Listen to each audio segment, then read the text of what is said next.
Bonjour à tous et bienvenue dans cette partie de la formation. Nous allons continuer avec notre template. Nous avons fait la partie en haut, le banner. Nous avons fait nav top. Nous avons fait website details. Et maintenant, ça nous reste le menu que nous avons ici. Qu'est-ce que nous allons commencer par faire? Alors, si nous regardons déjà du haut, nous voyons qu'il y a deux parties. Une partie ici sur le côté gauche et une partie ici sur le côté droit. Donc, nous allons commencer alors. Donc, je vais venir ici au niveau de mon code. Et qu'est-ce que je vais faire? Alors, je vais continuer dans un élément nav. Je vais créer un élément nav ici. Et à l'intérieur, je vais créer mon élément de menu. Donc, qu'est-ce que je vais commencer par faire? Comme je sais que j'ai deux parties, ben, je vais penser simplement à créer deux éléments HTML. Donc, un premier élément qui va s'appeler nav, nav, euh, nav left. Ok, nav left. Alors, comme on a déjà eu un nav top, on peut mettre également nav bottom, par exemple. Ok, bottom. Alors, nav bottom, on aura l'impression que c'est totalement en bas. Donc, mettons nav tout simplement. Ça, c'est pas mal aussi. Hein. Ok, nav left. Et puis, nav right. Right. Voilà, tout simplement. Maintenant, comme vous vous rappelez, hein, il faut qu'on centre tout ça. Donc, on va mettre ici un container. Container. Voilà. Et à l'intérieur, on aura un élément nav container. Nav container. C'est bien une classe. Nav container comme ça. Et à l'intérieur de cela, nous aurons les deux éléments qu'on a là. Donc, je les CTRL Z, je les ramène bien à l'intérieur ici. OK? Donc, une fois que ça, c'est bon, je peux commencer par bosser. Hein. Alors, ici, je m'attends à avoir un élément de menu. Donc, ça, nous allons le faire avec les éléments de liste. Donc, du coup, nous allons créer un élément UL. À l'intérieur, on va créer un élément LI.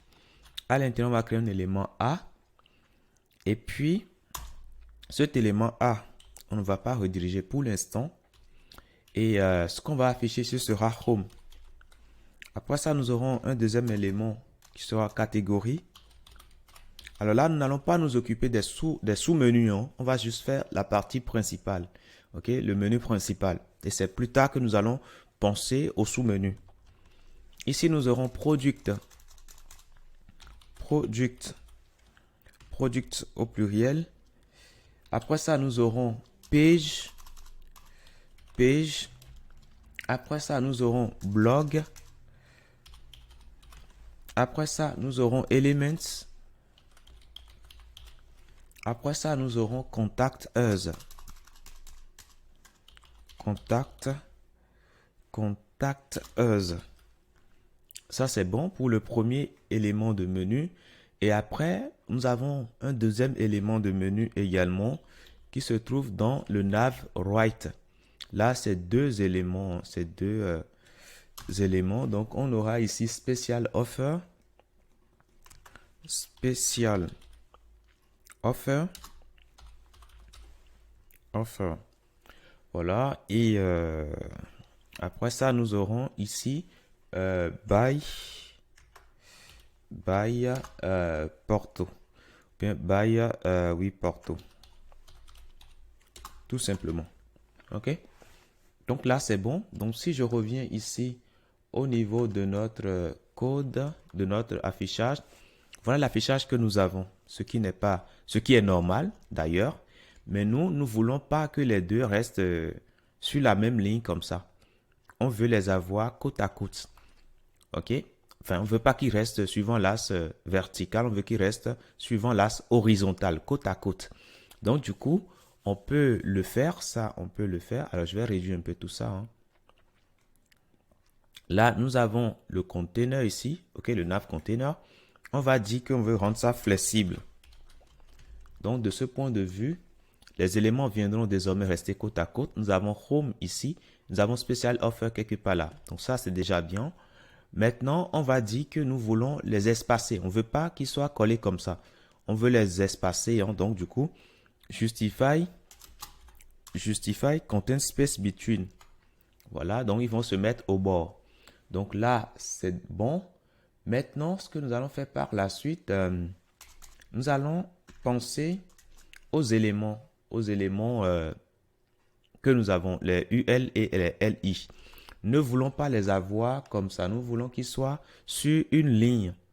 Donc, au niveau de UL ici, je vais définir une classe. Une classe. Et je mettrai quoi? Je mettrai flèche. Ok, flèche. Voilà, tout simplement.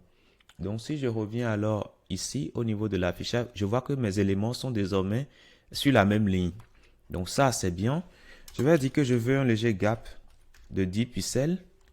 Là aussi, il y aura un peu d'espacement. Et là aussi, c'est déjà pas mal. Et c'est ce que je vais faire également pour l'élément que j'ai ici. Donc, classe, je mettrai flèche, et puis gap de 10. Voilà. Donc, pour l'instant, jusque-là, tout va bien. Maintenant, nous allons continuer maintenant en CSS. Donc, là, on va créer un élément dans Component qui va s'appeler nav.css. Tout simplement. Et ce nav.css, nous allons l'inclure bien sûr dans main. Donc, on va le mettre juste là.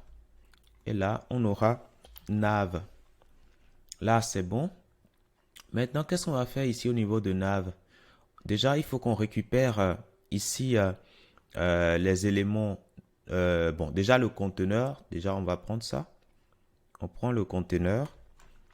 Et ce qu'on va commencer par faire, on sait que tout ce qui est à l'intérieur doit être en majuscule. C'est exprès que j'ai écrit ceci en minuscule pour que vous puissiez voir l'incohérence. Ok? Donc, du coup, nous, en CSS, nous allons dire tout ce qu'il y a à l'intérieur, nous voulons que ça soit écrit en majuscule. Donc, avec test transform, on pourra mettre uppercase pour dire, nous voulons que tout soit en majuscule. Ça, c'est bon. Maintenant, nous allons nous attaquer aux éléments maintenant. Les éléments se retrouvent dans les balises A. Donc, du coup, on va dire désormais que nous allons partir déjà du conteneur général.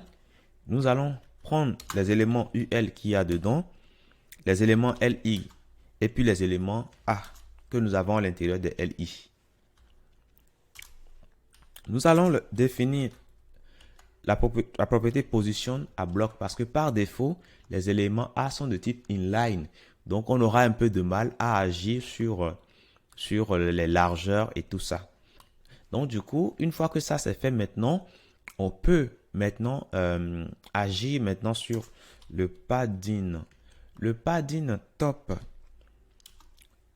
on mettra le top et le bottom, on mettra 10 pixels. Gauche et droite, c'est pas intéressant. Ok? Donc, si je fais ça, je reviens là, ici. Voilà, je vois bien qu'il y a un padding. Bien que c'est pas assez, je peux mettre 15. Et là, je trouve que c'est mieux comme ça. Ok? Alors, comme tout à l'heure, hein, si vous voulez qu'on mette un B, on le fera pour que vous puissiez mieux voir où on se situe. Ok? Le B nous donne tout simplement le GPS et notre position au sein de la page. Comme ça, nous voyons clairement ce que nous faisons et où nous le faisons. Donc ça, c'est bon. Maintenant, je vais agir un tout petit peu sur l'épaisseur. Donc ça, je vais plutôt le faire ici dans le conteneur général. Donc font weight, je mettrai tout simplement 600 pour rendre ça gras. Là, c'est déjà pas mal. Maintenant, la couleur, hein, c'est la couleur noire, donc il n'y a pas de problème, ça tient. Maintenant, l'idée, c'est que lorsqu'on vient sur un élément, il faut que la couleur change. Vous voyez que quand je viens là, la couleur change. Hein. Voilà. Donc, quand je viens, il faut que ça change. Et là, pour le faire, j'ai simplement à reprendre mon élément A. Et je vais dire que lorsque le curseur vient là-dessus, donc avec over, lorsqu'on survole cet élément-là, il faut que la couleur change. Et ça devient tout simplement la couleur dominante du site.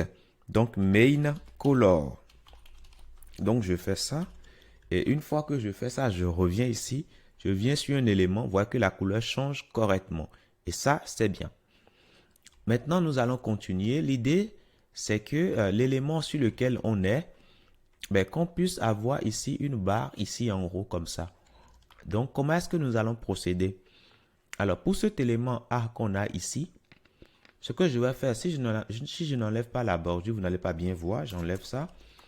Donc, l'idée, lorsqu'on vient sur l'élément, on doit avoir une bordure en haut là. Et par défaut, l'élément courant, il y aura une bordure en haut là-dessus. Donc, ce que je vais faire ici, je vais définir un élément courant. L'élément courant ben, aura une classe active. Donc, classe active. Active. Comme ça. Donc, je vais dire, ben, je veux récupérer l'élément A qui a la classe active. Donc, je prends ça. A.active. Alors, cet élément A là, qu'est-ce que je vais plutôt faire de lui? Je vais définir une couleur, pardon, une bordure. Donc, je mettrai alors ici border top. OK? Et je mettrai tout simplement 2 pixels solides. Et je mettrai la couleur dominante du site, main color. Du coup, quand je reviens ici, j'actualise. Vous voyez que l'élément ici, il y a la bordure en haut, mais l'élément est décalé vers le bas, un tout petit peu. OK? Et ça, nous ne voulons pas de ça. Nous ne voulons pas de ce décalage-là. OK? Donc, pour éviter ce décalage, nous pouvons, au lieu de définir directement l'élément seulement pour l'élément qui est actif, nous allons le définir également pour tous les éléments. Okay? On le définit pour tous les éléments. Et sauf que ici, on va utiliser plutôt le white. White.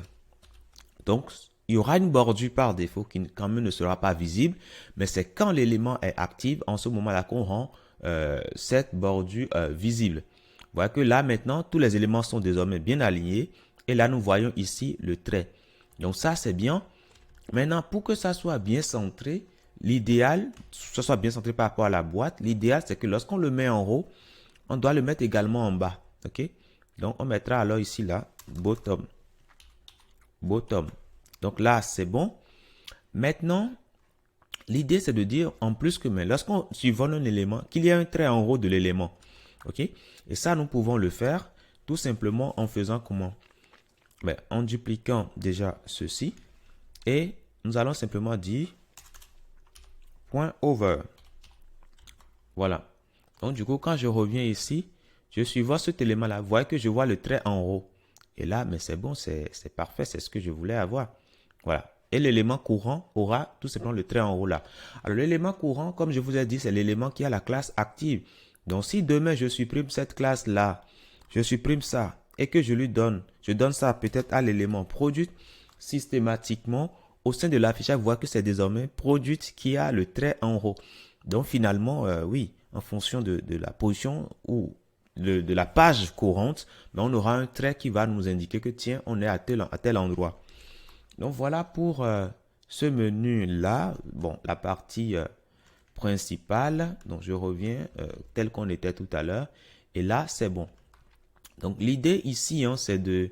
Bon, nous allons ajouter rapidement l'image. Et puis après, nous allons commencer par bosser sur les sous-menus. Donc voilà pour ce que je tenais à vous dire dans cette partie. Je vous dis merci et à tout de suite.